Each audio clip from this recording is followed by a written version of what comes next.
مساء الخير، كل سنه وانتم طيبين. بنستعد حاليا لشم النسيم. هوريكم طريقه خلي الرنجه عشان هنستخدمها في كذا حاجه. اول حاجه بنجيب اللي هي الرنجايه وبنقطع لها راسها. بعد كده هنيجي من هنا نروح فاتحين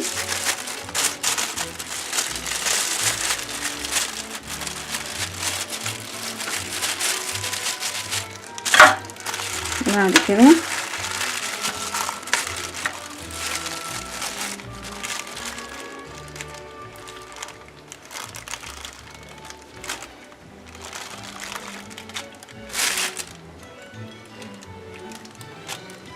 نشيل البطروخ بتاعنا.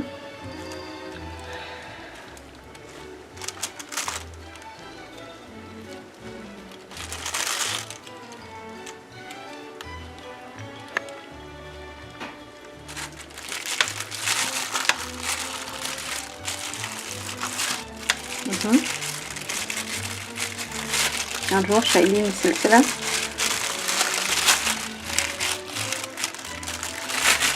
بمنتهى السهولة. هنيجي بالسكينة هنعمل كده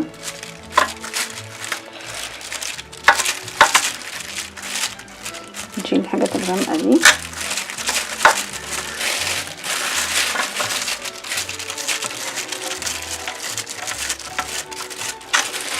تاني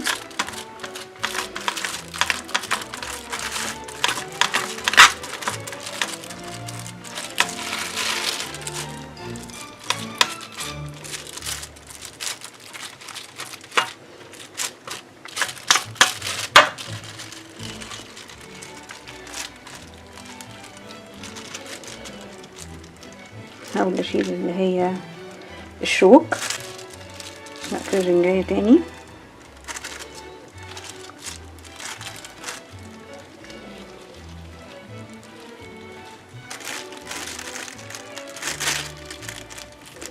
واحاول افصل اللحم عن الجلد اهو، بيطلع معايا بكل سهولة.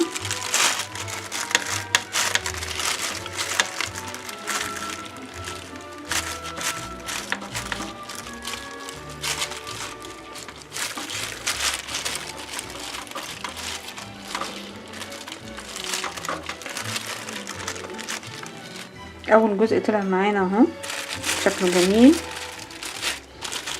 هنعمل الجزء اللي بعديه بنفس الطريقة برضو. هنيجي من على الجنب هنا وهنزق كأننا بنفصل بالظبط جلد الفرخة.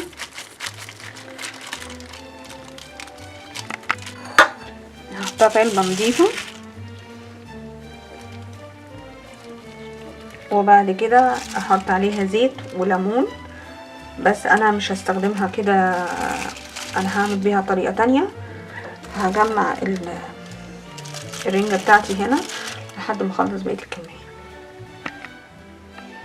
خلينا الرنجة بتاعتنا وبعد كده هنسيبها بقى في التلاجة بعد ما نجهزها، عشان دي انا هستخدمها هعمل بيها حاجة تانية. لكن اللي بناكلها نية دي بنشويها في مرة تانية.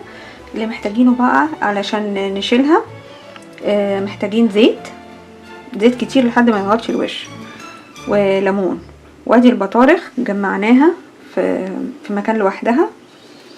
الكمية دي هما دوبك 3 رنجات بس، والاتنين التانيين اتشووا وفي واحدة اتاكلت. هعصر الليمون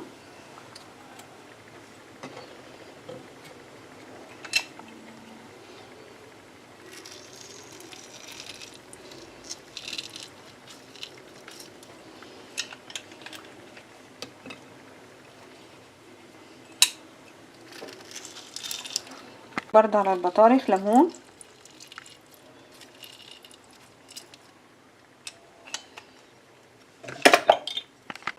بعد كده هضيف الزيت على الرنجة لحد ما اغطيها.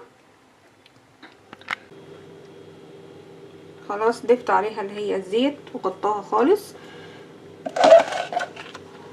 هحط عليها الغطا بتاعها واسيبها في التلاجة.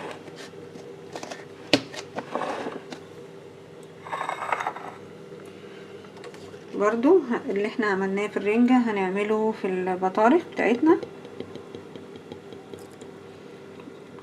ضفنا الليمون وبعد كده ضفنا الزيت لحد ما اتغطت، وبعد كده هنغطيها بالغطا بتاعها غمورة خالص في الزيت